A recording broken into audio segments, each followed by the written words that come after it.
हैं और यज्ञ कराते कराते मंत्र भी नहीं बोलते, बस बड़बड़ाते हैं, स्वाहा स्वाहा। और ये स्वाहा भी धीरे धीरे बदलते बदलते बदलते आहा में बदलते, आहा आहा। और जो यज्ञ कराने वाले कोई कहता नहीं, अरे बाबा तुम स्वाहा बोल रहे हो क्या आहा बोल रहे हो, मंत्र भी तो बोलो। यदि स्वाध्यायशील यजमान होगा तो पूछेगा आहा क्या है, स्वाहा बोलो, मंत्र पाठ करो। लेकिन चूंकि स्वाध्याय नहीं है इसलिए सोचते पंडित जो करा रहा है ठीक ही करा रहा होगा, वेद में आहा भी होगा। अब इन्होंने कहा महाराज आप ही बताइए ये यज्ञ कहां पर स्थित है। तो यजमान कहते हैं कि ये यज्ञ वेद में स्थित है। बोले वेद में स्थित कैसे हैं, बोले मंत्र वेद के हैं। ईश्वानी देव सवितर दुरितानि परासुव त्र्यंबकम यजामहे सुगंधिम पुष्टिवर्धनम अयंत में आत्मा जात वेद स्तुता मया वरदा वेद माता प्रचोदयंताम। वेद के मंत्रों पर आधारित ये यज्ञ है, इसलिए इसका आधार यदि है तो वेद है। तब गुरु शिष्य फिर मुस्कुराया आपस में, बोले महाराज मान लिया आपकी बात, इस प्रश्न का तो उत्तर मिल गया, लेकिन प्रश्न तो एक और खड़ा हो गया। बोले अब क्या हुआ। तब गुरु शिष्य बोले माना कि इस यज्ञ का आधार वेद है, वेद का भी तो आधार कोई होगा, वेद का आधार क्या है। तब उत्तर देते हुए कहते हैं महाराज इस वेद का आधार वाणी है। यदि वाणी से मंत्र पाठ नहीं होता है तो ये मंत्र पाठ न होने से यज्ञ मृतक है, मरा हुआ यज्ञ है, मंत्र बोला ही नहीं जा रहा है। मंत्र होगा तो मंत्र का विचार होगा, मंत्र का विचार होगा तो यज्ञ भी होगा। तब वो कहते हैं कि इस यज्ञ का आधार वेद है और वेद का आधार है वाणी। वाणी के द्वारा मंत्र पाठ किया जावे, मंत्र बोले जावे और स्वाहा बोला जाए तो फिर वेद आगे बढ़ता है।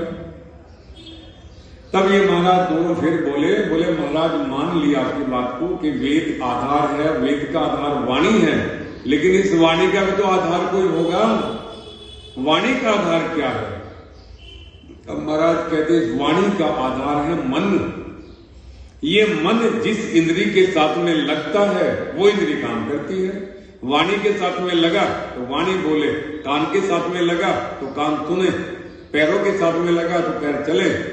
जिस जिस इंद्री के साथ में ये मन लगता है वो इंद्री काम करती है, इसलिए इस वाणी का आधार भी ये मन ही है। उत्तर के बाद में बोले महाराज प्रश्न तो एक और खड़ा हो गया। माना कि इस वाणी का आधार मन है, इस मन का भी तो आधार कोई होगा। तो महाराज कहते इस मन का आधार है अन्न। अन्न से मन बनता है। आपका मन कैसा है, अपने भोजन को मिलान कर लो।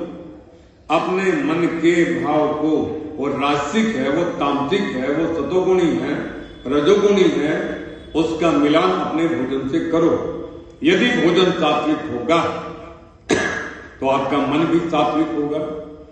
यदि मन रजोगुणी है तो आपका खान भी बिगड़ा हुआ चेक करो। इस मन का आधार अन्न है, इसलिए अन्न को शुद्ध रखना, शुद्ध अन्न का ग्रहण करना मन का आधार है।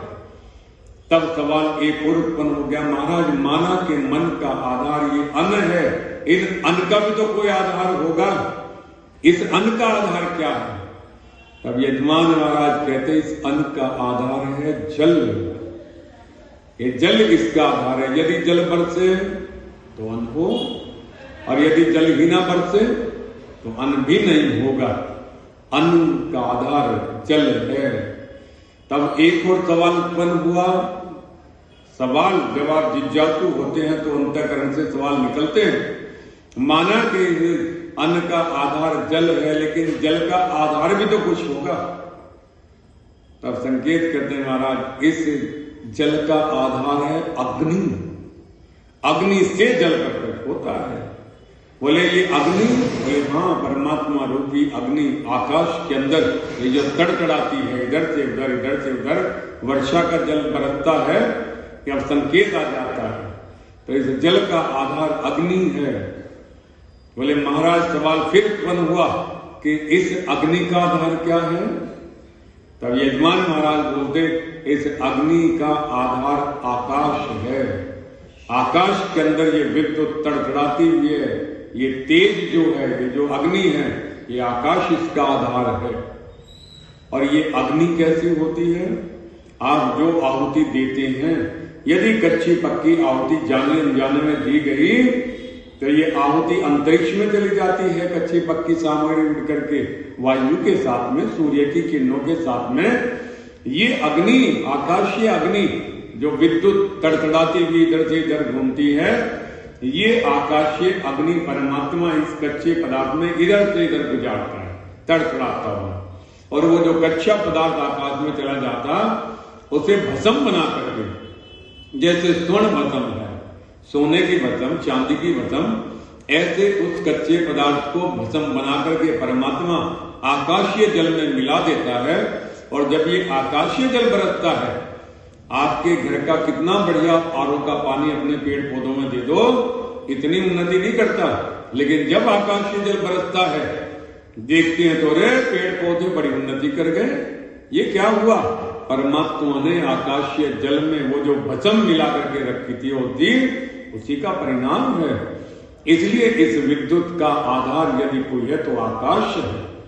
बोले महाराज सवाल एक और उत्पन्न हो गया, ये आकाश कहां पर, इसका आधार क्या है? आकाश कहां है? दिखाई देता नहीं है। ऋषि देवी पूछा आकाश, ये जो नीला नीला दिखता है ये आकाश है? ऋषि बोले ना, ये तो जल के कण हैं, ये जल के कण नीला नीला जल से दिखता है। बोले फिर इसका आधार आकाश का? बोले इस आकाश का आधार है ब्रह्म, परमपिता परमात्मा। आकाश से भी सूक्ष्म यदि कुछ है तो परमपिता परमात्मा है। इस आकाश का आधार परमात्मा है। बोले महाराज सवाल एक और उत्पन्न हो गया कि इस ब्रह्म का भी तो कोई आधार होगा। परमात्मा का आधार क्या है, ब्रह्म का आधार क्या है? उत्तर देते हुए यजमान कहते, ओ मानव, इस ब्रह्म का आधार है ब्राह्मण। वो ब्राह्मण नहीं जो जाति के आधार पर ब्राह्मण है। ब्राह्मण से विप्राय जो वेद का विद्वान है, वेद का विद्वान पंडित है, जो मंत्र पाठ करता है, मंत्र बोलता है, वो ब्राह्मण इस ब्रह्म का आधार है। तब सवाल उत्पन्न हो गया महाराज, इस ब्राह्मण का भी तो कोई आधार होगा। अब उत्तर देते हुए कहते हैं, ब्राह्मण का आधार व्रत है।